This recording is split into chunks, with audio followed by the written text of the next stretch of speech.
নারায়ণগঞ্জ ৫ আসনে বিএনপির মনোনয়ন, চলিতেছে সার্কাস। সুপ্রিয় দর্শক মন্ডলী, আসসালামু আলাইকুম। আপনাদের স্বাগত জানাচ্ছি দৈনিক সোজা সাপটা লিড নিউজে। সাথে আছি আমি ফারজানা ইয়াসমিন শিখা।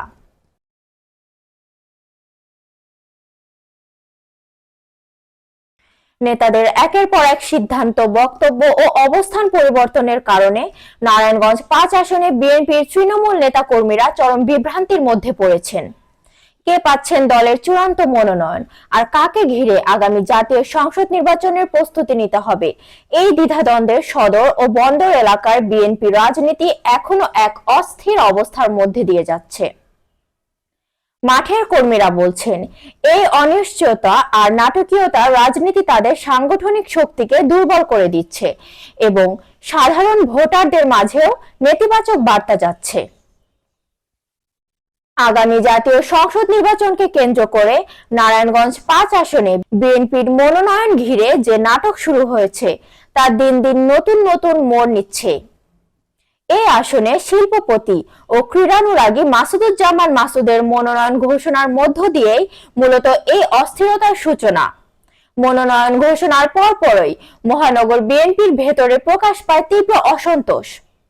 মহানগর বিএনপির আহ্বায়ক অ্যাডভোকেট সাখায়াত হোসেন খান, সদস্য সচিব আবু আল ইউসুফ খান টিপু, সাবেক সংসদ সদস্য আবুল কালাম এবং প্রাইম গ্রুপের ব্যবস্থাপনা পরিচালক আবু জাফর আহমেদ বাবুল একযোগে মাসুদুজ্জামানের মনোনয়ন বাতিলের দাবিতে কেন্দ্রীয়ভাবে আবেদন করেন।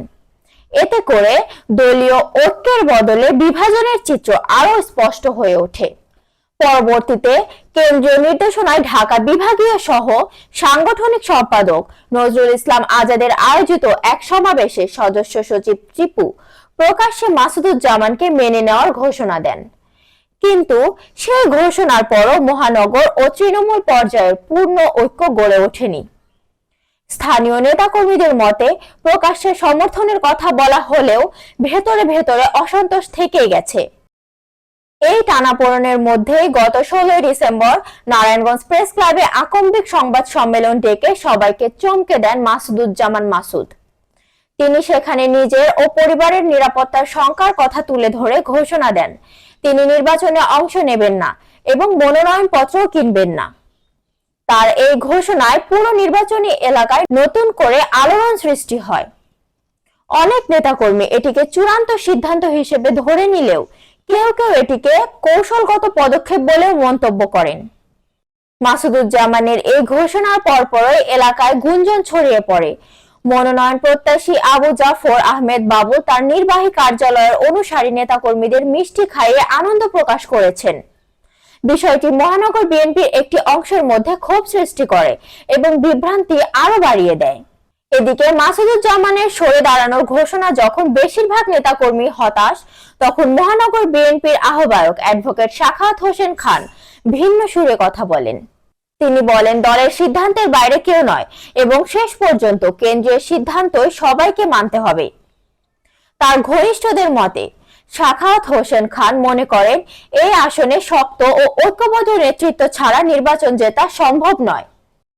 পরিস্থিতি আরো জটিল হয়ে ওঠে যখন শুক্রবার মহানগর বিএনপির একাংশ মাসুদুজ্জামানকে নির্বাচনে অংশগ্রহণের দাবিতে তার ব্যবসায়িক প্রতিষ্ঠান মডেল গার্মেন্টসের সামনে বিক্ষোভ ও অবরোধ কর্মসূচি পালন করে। বিক্ষোভকারীরা ঘোষণা দেন, মাসুদুজ্জামান নির্বাচনে থাকার ঘোষণা না দেওয়া পর্যন্ত তারা সেখান থেকে সরে যাবেন না। এক পর্যায়ে মাসুদুজ্জামান সেখানে উপস্থিত হয়ে নেতাকর্মীদের সঙ্গে কথা বলেন এবং জানান তিনি তারেক রহমান ও দলের চূড়ান্ত সিদ্ধান্ত অনুযায়ী কাজ করবেন। একই সঙ্গে তিনি নির্বাচনে অংশ নেওয়ার বিষয়ে ইতিবাচক মনোভাব প্রকাশ করেন। মাসুদুজ্জামান বলেন, আমি দলের একজন কর্মী। দলের ভারপ্রাপ্ত চেয়ারম্যান তারেক রহমান এবং কেন্দ্রীয় নেতৃত্ব যে সিদ্ধান্ত নেবে সেটি আমার সিদ্ধান্ত। দল চাইলে আমি নির্বাচনে থাকব, না চাইলে থাকব না। দলের স্বার্থই আমার কাছে সবচেয়ে গুরুত্বপূর্ণ। এই ঘোষণার পরও নাটকের এখানেই শেষ হয়নি। সন্ধ্যার পর নতুন করে গুঞ্জন ছড়িয়ে পড়ে। নারায়ণগঞ্জ ৫ আসনে বিএনপির চূড়ান্ত মনোনয়ন পেতে যাচ্ছে মহানগর বিএনপির আহ্বায়ক অ্যাডভোকেট সাখাওয়াত হোসেন খান। এই খবরে রাজনৈতিক সমীকরণ আরো বদলে যায়। মাঠ পর্যায়ের নেতাকর্মীরা বলছেন, যদি সাখাওয়াত হোসেন খান মনোনয়ন পান তাহলে দীর্ঘদিন ধরে মাঠে সক্রিয় থাকা নেতারা বঞ্চিত থেকে যাবেন। এ বিষয়ে আবু জাফর আহমেদ বাবুল বলেন, আমাদের অবস্থান খুব পরিষ্কার। দল শেষ পর্যন্ত যাকে কনফার্ম করবে আমরা তার পক্ষেই কাজ করব, কিন্তু নারায়ণগঞ্জ 5 আসনে যে নাটক চলছে সেটা আমার পছন্দ না। সারা দেশে 232টি আসনে নাম ঘোষণা হলেও অনেক আসন এখনো কনফার্ম না।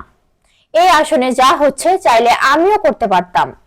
তারেক সাহেব নিজে আমাকে বলেছেন, আপনি গিয়ে কাজ শুরু করেন। এই আসনের প্রার্থীদের মধ্যে আমি একজন যার সঙ্গে বসে তিনি একই কথা বলেছেন। অন্যদিকে সাখাওয়াত হোসেন খানের অনুসারীরা বলছেন, তিনি দীর্ঘদিন ধরে সংগঠনের জন্য কাজ করেছেন এবং দল তাকে দায়িত্ব দিলে তিনি ঐক্যবদ্ধভাবে নির্বাচন পরিচালনা করবেন। তবে এ বিষয়ে তিনি প্রকাশ্যে স্পষ্ট কোনো বক্তব্য না দিলেও দলের সিদ্ধান্ত মেনে চলার কথাই বারবার উল্লেখ করেছেন। সব মিলিয়ে নারায়ণগঞ্জ 5 আসনের বিএনপির মনোনয়ন এখন শুধু একটি রাজনৈতিক সিদ্ধান্তের সীমাবদ্ধ নেই।